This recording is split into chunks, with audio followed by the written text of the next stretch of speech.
Punjabi radio USA ਸੁਣ ਰਹੇ ਸਾਰੇ ਹੀ ਮਾਣਯੋਗ ਅਤੇ ਸਤਿਕਾਰ ਸਰੋਤਿਆਂ ਨੂੰ ਪੰਜਾਬੀ ਰੇਡੀਓ USA ਦੀ ਟੀਮ ਅਤੇ ਮੇਰੇ ਰਾਜਕਨਵੀਰ ਸਿੰਘ ਵੱਲੋਂ ਆਪ ਜੀ ਨੂੰ ਬਹੁਤ ਪਿਆਰ ਸਤਿਕਾਰ ਸਹਿਤ ਦੋਨੋਂ ਅੱਜ ਜੋੜ ਕੇ ਨਿੱਘੀ ਜਿਹੀ ਸਤਿ ਸ੍ਰੀ ਅਕਾਲ। ਸਭ ਨੂੰ ਜੀਆਂ ਨੂੰ ਆਖਦੇ ਹਾਂ ਸਰੋਤੋ ਪ੍ਰੋਗਰਾਮ ਦੇ ਵਿੱਚ ਆਪ ਸਭ ਦਾ ਸਵਾਗਤ ਹੈ। ਪ੍ਰੋਗਰਾਮ ਅਪਡੇਟ ਅਮਰੀਕਾ, ਜਿਸ ਦੇ ਵਿੱਚ ਆਪਾਂ ਪੇਸ਼ ਕਰਦੇ ਹਾਂ ਤੁਹਾਡੇ ਲਈ ਅਮਰੀਕਾ ਅੰਤਰਰਾਸ਼ਟਰੀ ਖਬਰਾਂ, ਉਸ ਦੇ ਨਾਲ weather, stock market, exchange rate ਦੀ ਜਾਣਕਾਰੀ। ਸਾਡੇ ਅੱਜ ਦੀਆਂ ਖਬਰਾਂ ਦੇ ਇਸ ਬੁਲੇਟਿਨ ਨੂੰ ਸਪਾਂਸਰ ਕਰਦੇ ਨੇ ਖਾਲਸਾ ਇੰਸ਼ੋਰੈਂਸ ਏਜੰਸੀ ਵਾਲੇ, ਜਿਨ੍ਹਾਂ ਕੋਲ ਤੁਸੀਂ ਹਰ ਇੱਕ ਤਰੀਕੇ ਦੀ ਇੰਸ਼ੋਰੈਂਸ ਕਰਵਾ ਸਕਦੇ ਹੋ। ਇੰਸ਼ੋਰੈਂਸ ਬਾਰੇ ਪਤਾ ਕਰਨ ਲਈ ਕਾਲ ਕਰੋ ਨੰਬਰ 408-272-2500 4082722500। ਇਸ ਦੇ ਨਾਲ ਸੰਤੋਖ ਸਿੰਘ, ਪਰਮਜੀਤ ਕੌਰ ਬਾਸੀ ਫਰੀਮੰਟ ਤੋਂ, ਮਨਜੀਤ ਸਿੰਘ, ਨਰਿੰਦਰ ਕੌਰ ਕੁਲਾਰ ਕਲੋਵਿਸ ਤੋਂ ਅਤੇ ਬਿੰਦਰ ਧਾਲੀਵਾਲ ਜੀ ਬੇਕਰਸਫੀਲਡ ਤੋਂ। ਇਹਨਾਂ ਸਾਰਿਆਂ ਦਾ ਬਹੁਤ ਬਹੁਤ ਧੰਨਵਾਦ। ਜੇਕਰ ਤੁਸੀਂ ਜਾਂ ਕੋਈ ਹੋਰ ਕਾਰੋਬਾਰ ਇਸ ਪ੍ਰੋਗਰਾਮ ਨੂੰ ਸਪਾਂਸਰ ਕਰਨਾ ਚਾਹੁੰਦੇ ਹੋ, ਸੰਪਰਕ ਕਰੋ ਨੰਬਰ 408-722-7698 ਦੇ ਉੱਤੇ। ਤੇ ਆਓ ਹੁਣ ਖਬਰਾਂ ਵੱਲ ਵੱਧਦੇ ਹਾਂ।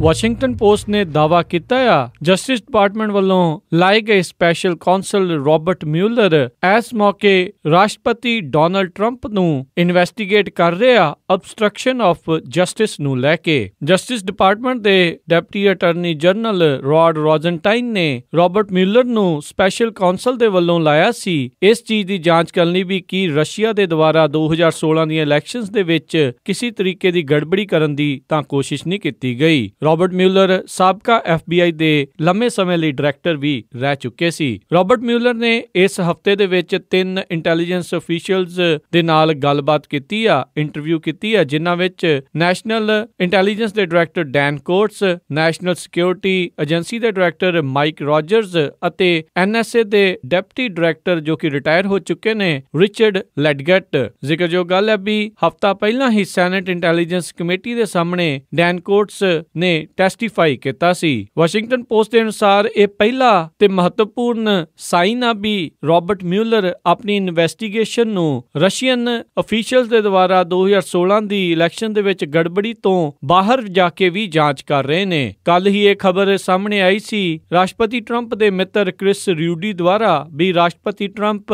ਰਾਬਰਟ ਮਿਊਲਰ ਨੂੰ ਫਾਇਰ ਕਰ ਸਕਦੇ ਨੇ। ਇਸ ਦੇ ਉੱਤੇ ਵਾਈਟ ਹਾਊਸ ਨੇ ਕਿਸੇ ਵੀ ਤਰੀਕੇ ਦਾ ਕਮੈਂਟ ਕਰਨ ਤੋਂ ਮਨਾ ਕਰ ਦਿੱਤਾ ਆ, ਜਦਕਿ ਰਾਸ਼ਟਰਪਤੀ ਟਰੰਪ ਦੇ ਪ੍ਰਾਈਵੇਟ ਅਟਾਰਨੀ ਮਾਰਕ ਕੈਜ਼ੋਵਿਟਸ ਦੇ ਸਪੋਕਸਪਰਸਨ ਦੇ ਅਨੁਸਾਰ ਜਿਹੜੀ ਇਹ ਲੀਕ ਅੱਜ ਰਾਸ਼ਟਰਪਤੀ ਦੇ ਨੂੰ ਲੈ ਕੇ ਆਈ ਆ ਉਹ ਬਹੁਤ ਹੀ ਗਲਤ ਆ ਤੇ ਗੈਰ ਕਾਨੂੰਨੀ ਵੀ ਆ। ਉਧਰ NSA ਨੇ ਅੱਜ ਆਪਣੀ ਸਟੇਟਮੈਂਟ ਦੇ ਵਿੱਚ ਇਹ ਆਖਿਆ ਆ ਵੀ ਉਹ ਸਪੈਸ਼ਲ ਕੌਂਸਲ ਰਾਬਰਟ ਮਿਊਲਰ ਦੇ ਨਾਲ ਇਸ ਜਾਂਚ ਦੇ ਵਿੱਚ ਪੂਰੇ ਤਰੀਕੇ ਨਾਲ ਸਹਿਯੋਗ ਕਰਨਗੇ ਅਤੇ ਇਸ ਤੋਂ ਵੱਧ ਉਹ ਕੋਈ ਹੋਰ ਕਮੈਂਟ ਨਹੀਂ ਕਰਨਗੇ। ਵਾਸ਼ਿੰਗਟਨ ਪੋਸਟ ਦੀ ਇਸ ਧਮਾਕੇਦਾਰ ਕਥਿਤ ਰਿਪੋਰਟ ਨੇ ਸਿਆਸਤ ਦੇ ਵਿੱਚ ਹੋਰ ਹਲਚਲ ਮਚਾ ਦਿੱਤੀ ਆ।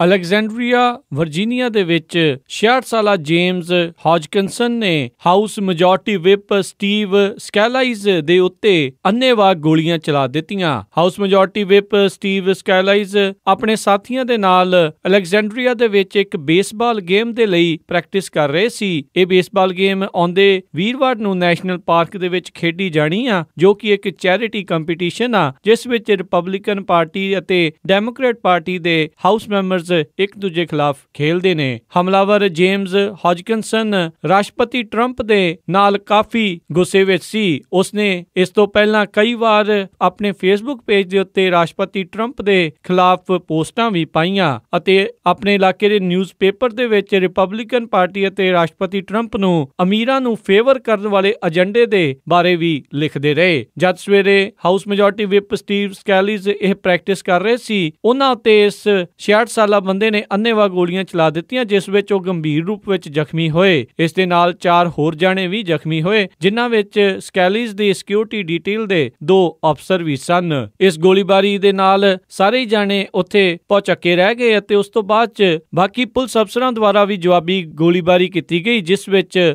ਹਮਲਾਵਰ ਜੇਮਸ ਹੌਜਕਿੰਸਨ ਮਾਰਿਆ ਗਿਆ। ਹਾਊਸ ਮੈਜੋਰਟੀ ਵਿਪ ਸਟੀਵ ਸਕੈਲਾਈਜ਼ ਦੀ ਸਥਿਤੀ ਗੰਭੀਰ ਦੱਸੀ ਜਾਂਦੀ ਆ। ਇਸ ਨੂੰ ਲੈ ਕੇ ਵਾਸ਼ਿੰਗਟਨ ਦੇ ਵਿੱਚ ਵੀ ਤੜਥੱਲੀ ਮਚ ਗਈ, ਜਿਸ ਤੋਂ ਬਾਅਦ ਦੇ ਵਿੱਚ ਰਿਪਬਲਿਕਨ ਪਾਰਟੀ ਅਤੇ ਡੈਮੋਕ੍ਰੇਟ ਪਾਰਟੀ ਦੇ ਸਾਰੇ ਹੀ ਮੈਂਬਰਾਂ ਵੱਲੋਂ ਪੂਰੇ ਮੁਲਕ ਦੇ ਵਿੱਚ ਸ਼ਾਂਤੀ ਬਣਾਉਣ ਲਈ ਅਤੇ ਯੂਨਿਟੀ ਬਣਾ ਕੇ ਰੱਖਣ ਦੇ ਲਈ ਆਖਿਆ ਗਿਆ। ਉਸ ਤੋਂ ਬਾਅਦ ਦੇ ਵਿੱਚ ਇੱਕ ਹੋਰ ਖਬਰਾਂ ਆਈਆਂ ਵੀ ਇਹ ਬੰਦਾ ਬਰਨੀ ਸੈਂਡਰਸ ਦੇ ਕੈਂਪੇਨ ਦੇ ਵਿੱਚ ਉਹਨਾਂ ਦੀ ਮਦਦ ਕਰਦਾ ਰਿਹਾ, ਜਿਸ ਉੱਤੇ ਬਰਨੀ ਸੈਂਡਰਸ ਨੇ ਆਪਣੇ ਫੇਸਬੁੱਕ ਅਤੇ ਬਾਕੀ ਸਾਧਨਾਂ ਦੇ ਜ਼ਰੀਏ ਜਵਾਬ ਦਿੱਤਾ ਵੀ ਇਹ ਬਹੁਤ ਗਲਤ ਗੱਲ ਆ, ਕਿਸੇ ਵੀ ਤਰੀਕੇ ਦੀ ਵਾਇਲੈਂਸ ਉਹ ਬਰਦਾਸ਼ਤ ਨਹੀਂ ਕਰਦੇ ਅਤੇ ਇਸ ਨੂੰ ਪੂਰੀ ਤਰ੍ਹਾਂ ਨਿਖੇਧੀ ਕਰਦੇ ਨੇ। ਦੱਸਿਆ ਜਾਂਦਾ ਹੈ ਵੀ ਜੇਮਸ ਦੇ ਦੁਆਰਾ ਮਿਲਟਰੀ ਸਟਾਈਲ ਰਾਈਫਲ ਅਤੇ ਹੈਂਡਗਨ ਦੇ ਨਾਲ 50 ਤੋਂ ਵੱਧ ਗੋਲੀਆਂ ਚਲਾਈਆਂ ਗਈਆਂ। ਉਹ ਗਰਾਊਂਡ ਦੇ ਬਾਹਰਵਾਰ ਸੀ, ਜਿਸ ਨੂੰ ਚੇਨ ਲਿੰਕ ਫੈਂਸ ਲੱਗੀ ਹੋਈ ਸੀ, ਉਸ ਦੇ ਵਿੱਚੋਂ ਹੀ ਉਸਨੇ ਗੋਲੀਆਂ ਚਲਾਈਆਂ। ਇਹ ਸਾਰਾ ਘਟਨਾਕ੍ਰਮ ਤਕਰੀਬਨ ਸਵੇਰੇ 7 ਵਜੇ ਘਟਿਆ। ਦੱਸਿਆ ਜਾਂਦਾ ਹੈ ਰਾਸ਼ਟਰਪਤੀ ਟਰੰਪ ਨੇ ਉਸ ਤੋਂ ਬਾਅਦ ਚ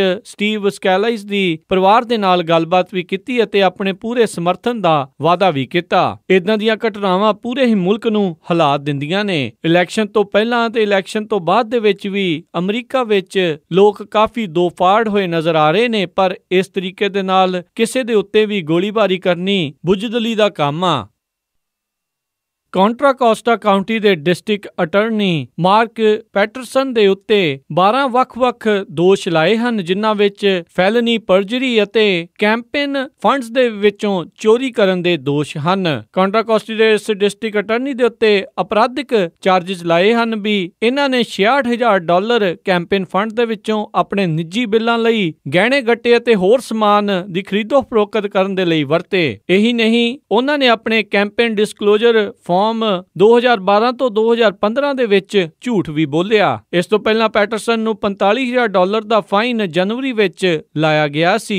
ਅੱਜ ਇਹਨਾਂ ਉੱਤੇ ਇਹ ਦੋਸ਼ ਕੈਲੀਫੋਰਨੀਆ ਦੇ ਅਟਾਰਨੀ ਜਨਰਲ ਨੇ ਲਾਏ ਅਤੇ ਪੈਟਰਸਨ ਨੂੰ ਅਦਾਲਤ ਵਿੱਚ ਵੀ ਪੇਸ਼ ਕੀਤਾ ਗਿਆ। ਪੈਟਰਸਨ ਉੱਤੇ ਇਹ 12 ਦੋਸ਼ ਗ੍ਰੈਂਡ ਜੂਰੀ ਦੇ ਦੁਆਰਾ ਸਾਬਤ ਕੀਤੇ ਗਏ। ਇਸ ਦੇ ਨਾਲ ਉਹਨਾਂ ਨੂੰ ਉਹਨਾਂ ਦੇ ਅਹੁਦੇ ਤੋਂ ਹਟਾਉਣ ਦੇ ਲਈ ਕਾਰਵਾਈ ਵੀ ਸ਼ੁਰੂ ਕਰ ਦਿੱਤੀ ਗਈ ਆ। 2010 ਦੇ ਵਿੱਚ ਪੈਟਰਸਨ ਪਹਿਲੀ ਵਾਰ ਡਿਸਟ੍ਰਿਕਟ ਅਟਾਰਨੀ ਵਜੋਂ ਚੁਣੇ ਗਏ ਸਨ। 2014 ਦੇ ਵਿੱਚ ਇਹਨਾਂ ਦੇ ਖਿਲਾਫ ਕਿਸੇ ਨੇ ਵੀ ਚੋਣ ਨਹੀਂ ਲੜੀ, ਪਰ ਦਸੰਬਰ 2016 ਦੇ ਵਿੱਚ ਇਹਨਾਂ ਦੋਸ਼ਾਂ ਤੋਂ ਬਾਅਦ ਚ ਇਹਨਾਂ ਦਾ ਕਰੀਅਰ ਹੁਣ ਨਸ਼ਟ ਹੋ ਚੁੱਕਾ ਆ। ਜਨਵਰੀ ਵਿੱਚ ਇਹਨਾਂ ਉੱਤੇ ਫਾਈਨ ਲਾਉਣ ਤੋਂ ਬਾਅਦ ਚ California Fair Political Practices Commission ਦੇ ਦੁਆਰਾ ਸਿਵਲ ਜਿਊਰੀ ਬਿਠਾਈ ਗਈ, ਜਿਨ੍ਹਾਂ ਨੇ ਇਹ ਦਰਖਾਸਤ ਕੀਤੀ ਵੀ ਇਹਨਾਂ ਨੂੰ ਇਹਨਾਂ ਦੇ ਅਹੁਦੇ ਤੋਂ ਜਲਦ ਲਾ ਦਿੱਤਾ ਜਾਵੇ। ਉਸ ਤੋਂ ਬਾਅਦ ਦੇ ਵਿੱਚ ਇਹਨਾਂ ਖਿਲਾਫ ਨੋ ਕੌਨਫੀਡੈਂਸ ਦੀ ਵੋਟ ਵੀ ਪਾਸ ਹੋ ਗਈ, ਜਿਸ ਤੋਂ ਬਾਅਦ ਚ ਗ੍ਰੈਂਡ ਜਿਊਰੀ ਨੇ ਅੱਜ ਇਹ ਦੋਸ਼ ਇਹਨਾਂ ਉੱਤੇ ਘੜ ਦਿੱਤੇ। ਪੰਜਾਬੀ ਭਾਈਚਾਰੇ ਨੂੰ ਉਦੋਂ ਗਹਿਰਾ ਸਦਮਾ ਲੱਗਾ ਜਦੋਂ ਸੈਲਮਾ ਦੇ ਰਹਿਣ ਵਾਲੇ ਫਕੀਰ ਸਿੰਘ, ਜਿਨ੍ਹਾਂ ਦੀ ਪਿਛਲੇ ਦਿਨੀ ਸੜਕ ਦੁਰਘਟਨਾ ਹੋਈ ਸੀ, ਉਹਨਾਂ ਦੀ ਮੌਤ ਹੋ ਗਈ। ਫਕੀਰ ਸਿੰਘ ਆਪਣੀ ਗੱਡੀ ਵਿੱਚ ਜਾ ਰਹੇ ਸੀ ਜਦ ਇੱਕ ਨਸ਼ੇ ਵਿੱਚ ਧੁੱਤ ਡਰਾਈਵਰ ਉਹਨਾਂ ਦੇ ਸਾਹਮਣੇ ਆ ਗਿਆ ਅਤੇ ਐਕਸੀਡੈਂਟ ਹੋ ਗਿਆ। ਦੂਜੀ ਗੱਡੀ ਦਾ ਡਰਾਈਵਰ ਹੈਕਟਰ ਹੋਜ਼ੇ ਟੋਰਸ, ਜੋ ਕਿ ਰਿਵਰਡੇਲ ਦਾ ਰਹਿਣ ਵਾਲਾ ਸੀ, ਉਸ ਨੂੰ 3 ਦਿਨ ਪਹਿਲਾਂ ਵੀ DUI ਦੇ ਕੇਸ ਦੇ ਵਿੱਚ ਅਰੈਸਟ ਕੀਤਾ ਗਿਆ ਸੀ। ਉਸ ਦੇ ਵੀ ਸੱਟਾਂ ਲੱਗੀਆਂ ਪਰ ਉਹ ਬਚ ਗਿਆ। ਪਰ 79 ਸਾਲਾ ਫਕੀਰ ਸਿੰਘ ਦੁਰਘਟਨਾ ਦੀਆਂ ਸੱਟਾਂ ਨਾ ਝੱਲਦੇ ਹੋਏ ਅਕਾਲ ਚਲਾਣਾ ਕਰ ਗਏ। ਜਦ ਫਕੀਰ ਸਿੰਘ ਦਾ ਇਹ ਐਕਸੀਡੈਂਟ ਹੋ ਗਿਆ ਸੀ, ਇਹਨਾਂ ਨੇ ਤਾਂ ਵੀ ਜਿੰਦਾ ਦਿਲੀ ਦਿਖਾਉਂਦੇ ਹੋਏ ਉਸ ਡਰਾਈਵਰ ਨੂੰ ਮਦਦ ਦੇ ਲਈ ਪੁੱਛਿਆ। ਹੈਕਟਰ ਹੋਜ਼ੇ ਟੋਰਸ ਨੂੰ ਅਦਾਲਤ ਵਿੱਚ ਪੇਸ਼ ਕਰਨ ਉਪਰੰਤ ਉਸ ਦੇ DUI ਦੇ ਚਾਰਜਸ ਨੂੰ ਵਧਾ ਕੇ ਮਰਡਰ ਚਾਰਜਸ ਦੇ ਵਿੱਚ ਤਬਦੀਲ ਕਰ ਦਿੱਤਾ ਗਿਆ। ਅਦਾਲਤ ਦੇ ਰਿਕਾਰਡ ਦੱਸਦੇ ਆ ਵੀ ਟੋਰਸ ਇਸ ਤੋਂ ਪਹਿਲਾਂ ਵੀ ਕਈ ਵਾਰੀ DUI ਦੇ ਤਹਿਤ ਗ੍ਰਿਫਤਾਰ ਹੋ ਚੁੱਕਾ ਆ। ਇਸ ਮੌਕੇ ਉਹ ਫ੍ਰੈਜ਼ਨੋ ਕਾਉਂਟੀ ਜੇਲ੍ਹ ਦੇ ਵਿੱਚ $1 ਮਿਲੀਅਨ ਦੀ ਬੇਲ ਦੇ ਨਾਲ ਕੈਦ ਆ। ਫੈਡਰਲ ਰਿਜ਼ਰਵ ਨੇ ਦਸੰਬਰ 2016 ਤੋਂ ਬਾਅਦ ਚ ਤੀਜੀ ਵਾਰੀ ਅੱਜ ਇੰਟਰਸਟ ਰੇਟ ਦੇ ਵਿੱਚ ਵਾਧਾ ਕੀਤਾ। 0.25% ਦਾ ਇਨਕਰੀਜ਼ ਕੀਤਾ ਗਿਆ। ਫੈਡਰਲ ਰਿਜ਼ਰਵ ਦੀ ਚੇਅਰ ਜੈਨਟ ਯੈਲਨ ਨੇ ਕਿਹਾ, ਇਸ ਤੋਂ ਇਹ ਸੰਕੇਤ ਮਿਲਦੇ ਨੇ ਵੀ ਅਮਰੀਕਾ ਦੀ ਆਰਥਿਕਤਾ ਮਜ਼ਬੂਤੀ ਵੱਲ ਵੱਧ ਰਹੀ ਆ। ਉਹਨਾਂ ਨੇ ਦੱਸਿਆ, ਪਿਛਲੇ 80 ਮਹੀਨਿਆਂ ਦੇ ਵਿੱਚ ਲਗਾਤਾਰ ਜੌਬਸ ਇਨਕਰੀਜ਼ ਹੋਈਆਂ ਨੇ ਅਤੇ ਇਸ ਮੌਕੇ ਅਮਰੀਕਾ ਦੀ ਕੁੱਲ ਅਨਇੰਪਲੋਇਮੈਂਟ ਰੇਟ ਰੇਟ 4.3% ਤੇ ਆ, ਜੋ ਕਿ 2011 ਤੋਂ ਸਭ ਤੋਂ ਘੱਟ ਦੱਸੀ ਜਾਂਦੀ ਆ। ਨਾਲ ਹੀ ਉਹਨਾਂ ਨੇ ਇਹ ਸੰਕੇਤ ਦਿੱਤੇ ਵੀ ਫੈਡਰਲ ਰਿਜ਼ਰਵ ਆਉਣ ਵਾਲੇ ਸਮਿਆਂ ਦੇ ਵਿੱਚ ਕੁਝ ਅਜਿਹੀਆਂ ਚੀਜ਼ਾਂ ਨੂੰ ਵੇਚੇਗਾ ਜੋ ਉਹਨਾਂ ਨੇ ਇਕਨੋਮਿਕ ਕ੍ਰਾਈਸਿਸ ਦੇ ਦੌਰਾਨ ਖਰੀਦੀਆਂ ਸੀ। ਫੈਡਰਲ ਰਿਜ਼ਰਵ ਵੱਲੋਂ ਇੰਟਰਸਟ ਰੇਟ ਦੇ ਵਿੱਚ ਵਾਧਾ ਕਰਨ ਦੇ ਨਾਲ ਕ੍ਰੈਡਿਟ ਕਾਰਡ ਓਨਰਸ ਤੋਂ ਲੈ ਕੇ ਹੋਮ ਓਨਰਸ ਤੱਕ ਅਸਰ ਜ਼ਰੂਰ ਪਵੇਗਾ। ਇਹ ਵੀ ਕਿਆਸ ਰਹੀਆਂ ਨੇ ਵੀ ਮਾਰਗੇਜ ਦੇ ਰੇਟ ਚਾਹੇ ਅਚਾਨਕ ਨਾ ਵਧਣ, ਪਰ ਆਉਣ ਵਾਲੇ ਸਮਿਆਂ ਦੇ ਵਿੱਚ ਮਾਰਗੇਜ ਦੇ ਇੰਟਰਸਟ ਰੇਟ ਦੇ ਵਿੱਚ ਵਾਧਾ ਹੋ ਸਕਦਾ ਆ।